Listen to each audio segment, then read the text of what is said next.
So I did an unboxing. You guys are going to see that in a couple days or sometime after this video. Now, this knife will be featured in that video, but it was entirely way too epic to not just give it its own video. Now, the box was sent from ALICORD. You know her as ALICORD. Alice and her husband Jeff sent me a box of knives to check out, so shout out to them. If you don't know what ALICORD does, she does different types of paracord things, and I will link her down in the description for you guys so you guys can find her on Instagram. Let's check out this epic knife. This is the VC Edge interface, and it is the most insane knife I think I've ever handled in my life.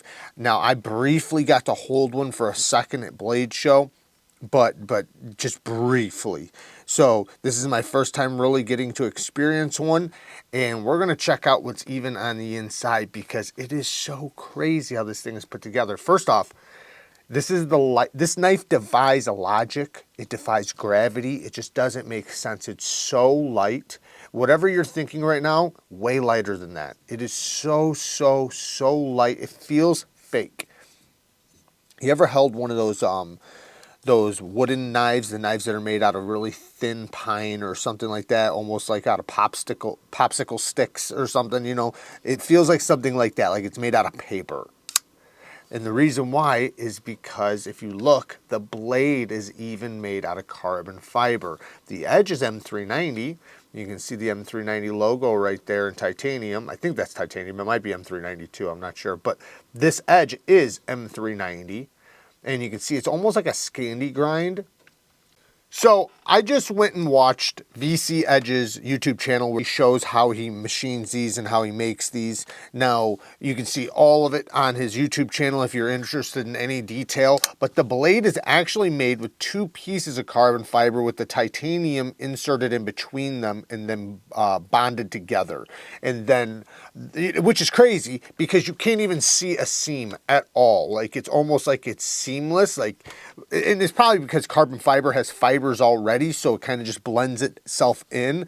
But I never would have guessed that it was two pieces, that two side-by-side pieces clamped together, you know, over the top of the M390.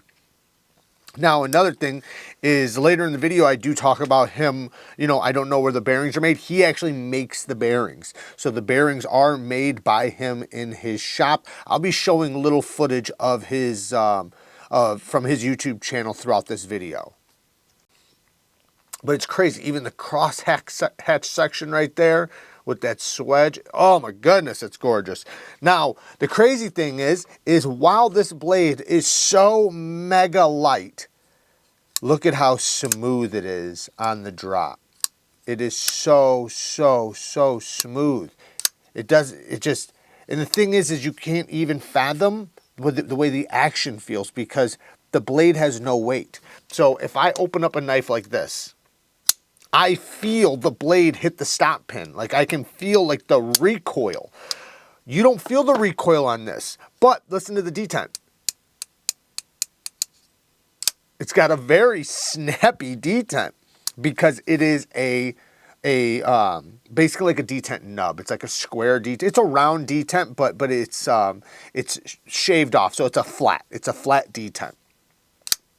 And man, oh man, that action is just crazy. You can feel the detent suck the very light blade back in, but it's more sound than anything. You almost don't feel it, you just hear it. And yeah, it's such a unique feeling. Now, in order to make it as light as it did, everything's machined on this. Even the titanium is hollow. All of this is machined out, so there's pockets throughout all the titanium. Even the clip has pockets machined on the sides and all the way back here on the inside.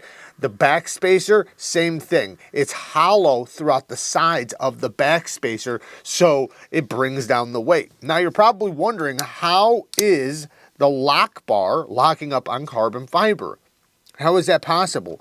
Well, what it is, and how is the bearing spinning on carbon fiber? Well, instead of putting steel washers in between the blade and the handle, it's actually ceramic.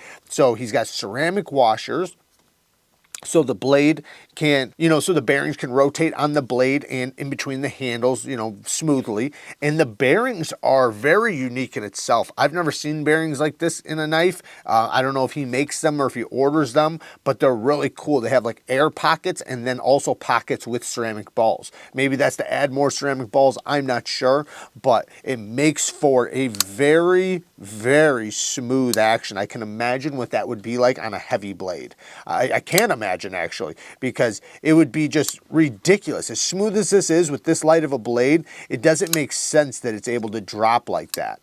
But I've never seen ceramic washers inside of a pivot before, so that's unique in itself. But the steel, there's like a steel track for the detent ball that goes around, and then the steel lock face. So there's actually, it's like press fit inside of the pivot. You can see where the detent pops in right there, and then the lock face right there. How that steel is pressed into the carbon fiber.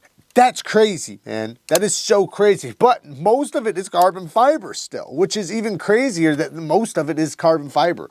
This whole thing is just, man, even the crosscut section on the carbon fiber, when you look at the edges, it looks really cool. Beautiful crosscut section. The chamfer around the edges, the lock bar cuts out on the inside. The flipper tab is carbon fiber as well, and you can see they machined pockets in there as well, which, just to bring down the weight. The machining on the pivot matches the machining on the titanium. So if I was going to resharpen this edge, how would I do it? Would I sharpen the entire bevel or the entire piece of M390 that's popping out? No, I would probably just micro bevel it. So it kind of looks like that's what it has, is a micro bevel on it already, and it's incredibly sharp. Now you could sharpen the whole thing, but then you'd risk hitting the carbon fiber. I could definitely do it. Now one thing is, is to just keep it stropped up. You can keep this stropped up really well. I mean, it's super thin behind the edge considering it doesn't even have a big edge bevel. So it would be very easy to strop and maintain. But if I was going to resharpen it, I would just throw another micro bevel on it personally. These are not hard users. These are pieces of artwork that are functional. Now, Alice did say I could use it lightly, so I could lightly use it, so I might show a couple little tiny cuts in this video. Whatever you see is exactly what I did. I will do no more, because I do not want, I just, it's a masterpiece, and I think that it's on them to put the use on this thing, which, it'll absolutely do. It'll be a good user. It's just, it's not, it's not for me to sit here and use. Yeah, man, from the action to the clickiness to the weight, the way the recoil feels, all of that just makes this thing hyper unique and very satisfying altogether. From the way, even just down to the detent, the way it clicks in, and the vibration of it clicking in to this type of material. Not that we haven't felt carbon fiber before, but not this much, with such little titanium. The clip works good in and out of the pocket. It does have a nice little click popping in, and yeah, it's fine. It's not going to tear your pockets up, or at least it shouldn't, I would hope.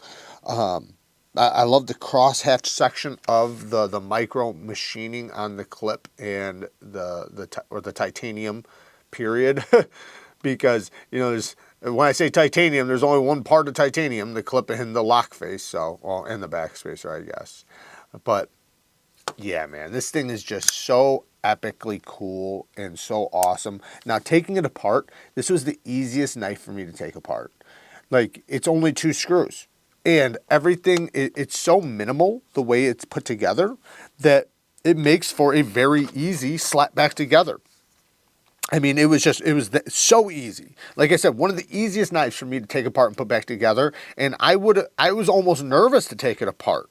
But now that I know that these things are just, you know, perfectly fine. Like there's nothing, like there's not a bunch of like little parts to try to fit and push together or nothing like that. It just slaps right together. You know, you just got to make sure the washers are on the right, you know, that you have a ceramic washer on each side of the bearing, you know, in between the blade and the handle. And, you know, you're good to go. Yeah, I'm very, very happy I got to finally get one of these on the channel, because it's not too often you see this type of craftsmanship or this type of machinery. And the guy who makes these does have a YouTube channel, and you can watch videos on him making these. I might have featured some of those inside this video, I'm not sure, but it is something to definitely check out so you can see how these are machined. I believe they're in the USA as well, so that's another cool thing. They are not cheap, but you can see that they're not going to be cheap, because, you know, the type of work that goes into making something like this, you know, it's just insane. There's no stone unturned. Everything is touched and everything is thought of very, very in depth. Like the most intricate details, you might not even I might not even caught everything. That's how I feel. I truly feel like there's going to be so much more that I'm not even noticing. Even down to like, to look at this seam, how tight this titanium and carbon fiber is. You know, normally these are cut, you know, so instead of this one being pressed together, so it makes it to where it can be even tighter than if it was a lock bar cutout. You know, since it's its own individual piece, they can butt it up together.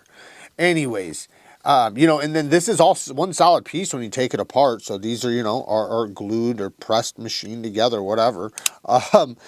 Yeah, man. It's like I said, there's so many little details. There's no way you could get to them all just looking at it for a couple minutes. So, you know, you wind up realizing that there is nothing on this knife that hasn't been heavily thought and heavily machined and just, you know, and crafted to make this entire thing function the way it does.